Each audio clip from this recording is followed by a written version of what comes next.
They're gonna hate you. You know what I'm saying? It's gonna hate you for that. Then it says in go to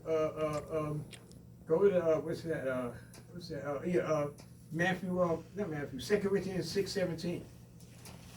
You gotta come up from among them, man. Say that again? Matthew 2 Corinthians 6:17. Yeah, 2 Corinthians 6:17.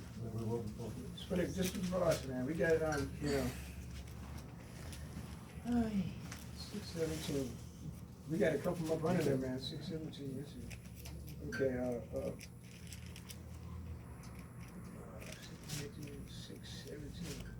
I want to read that because that's very important. Okay.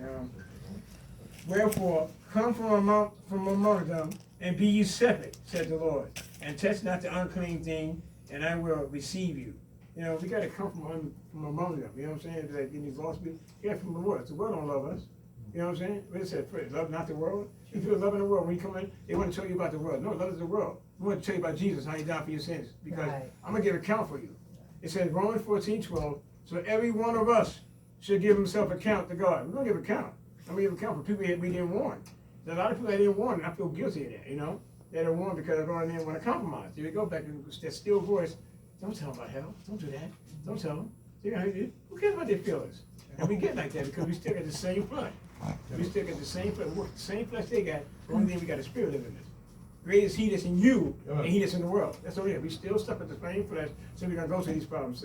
And I think we're all guilty of that. We all guilty of that.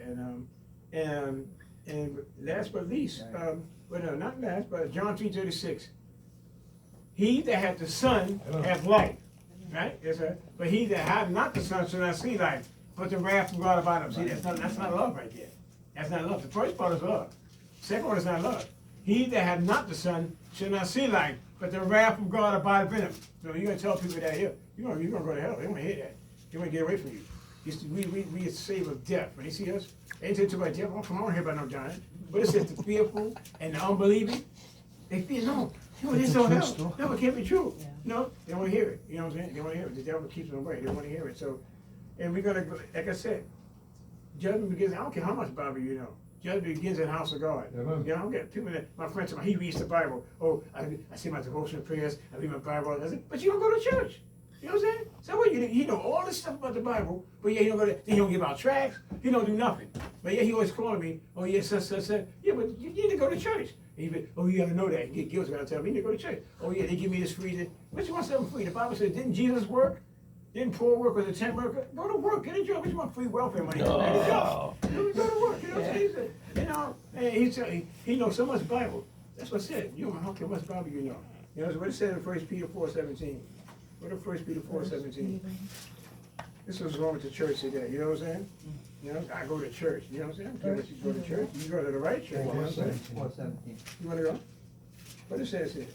1 Peter 4:17. It says, for the time cometh that judgment begins in the house of God. And if it begun with us, what shall it be to them that obey not the gospel of Jesus Christ? Now check this one out. And if the righteous scarcely be saved, where shall the ungodly and the sinner appear? Sometimes the righteous scarcely be saved. Just get saved and die. You know what I'm saying? So that's what it's talking about. You might bring your deathbed, you know what I'm saying? And you get saved just like that. Scarcely. Boom. You get saved. That's to the church too. That's just talking to Lord's Pastor over the church too. You get deathbed salvation. You get saved at the last minute. Many people, I led somebody to church like that. I asked him, I said, you're going to die? He said, I told him that we're all going to die because the sister was telling me, yeah, you're sure you need to go preach him. She know I'm saved. She's not even saved. She said, sure you need to go preach him out for my uncle, man, because I think you're going to die soon, man. Because one day he was drinking liquor, and 70, 80 years old. I was Brothet in the army, man. I'm celebrating my birthday, 80 years old. I'm going to get drinking some liquor. And I told him, I said, yo, you shouldn't tell him to drink that liquor. They ain't gonna do. That's not good for him, man. He's 80 years old. So what, you been in the army, you did this. Sure enough, the next day he was in the hospital, and he was barely dying. And then she said, Shawn, you got to go to him and preach. So I said, listen, Mr. Tom, listen. We're all going to leave this world.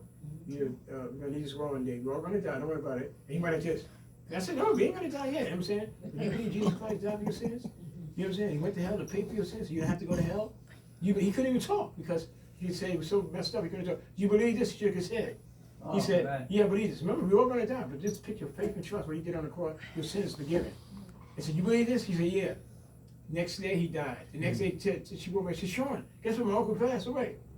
You might have a deathbed salvation on me right there. Just in time. You know what I'm saying? Praise the Lord. See that? Wow. Yeah, you know what I'm saying? And that was the Lord used me right there. Now his mother, his wife, she didn't want to hear the gospel. So one day I went up there, he died first, and then when his mother died, she said, Shawn, you gotta go there and speak to my grandmother. So I goes up to his grandmother, and I told her, she said, yeah, I said, you know Jesus, I still got the picture on my phone. I said, she was in the hospital, I had the gown on, I had Jesus Church. I said, listen, you still believe Jesus Christ? You believe Jesus Christ? Oh, I want to hear that, get away from me. I believe that stuff. Wow. You know what I'm saying? The sister got mad because I didn't come to the funeral. I gave her salvation right there, she didn't want it. She got mad, she didn't want to talk to me again. When she passed away, oh sure, you didn't come to the funeral. I gave her the salvation, she didn't want it. Now her husband took it, but she didn't want it. You know what I'm saying? Different salvation. She said, I want to hear about that. You know what I'm saying? And she probably died and went to hell because she didn't know. You know, so she was mad and didn't come to the funeral. But it just goes to show you that we're gonna give account. We're gonna give account. We gotta warn these people. Thou shalt not warn the wicked. You know what I'm saying? We gotta read this book. This is it. They're going to hell. They're gonna burn. Sometimes we don't think that. You know what I'm saying? But we gotta get real serious because tomorrow's not promised. You know what I'm saying? And we're gonna burn blood from quiet your hands. You know what I'm saying? Our hands. If we don't warn them. We gotta warn them, man. We gotta get in. We gotta get into this book, man. This book is true. It's alive. This thing is alive and well. I need to get into this more. You know, we don't need to get into this more. I just feel that that's what we should be doing. You know, the time is running out, and the Lord's not willing that any should perish.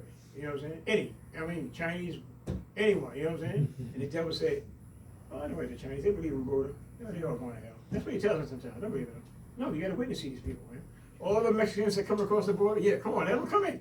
Let them come in. We get in the gospel. I was thinking about getting some Spanish tracks.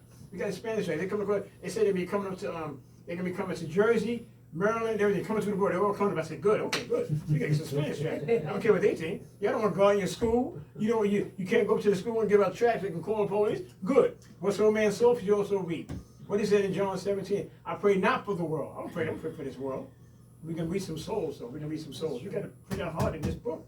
You know what I'm saying? I don't put it in the heart of this book right here.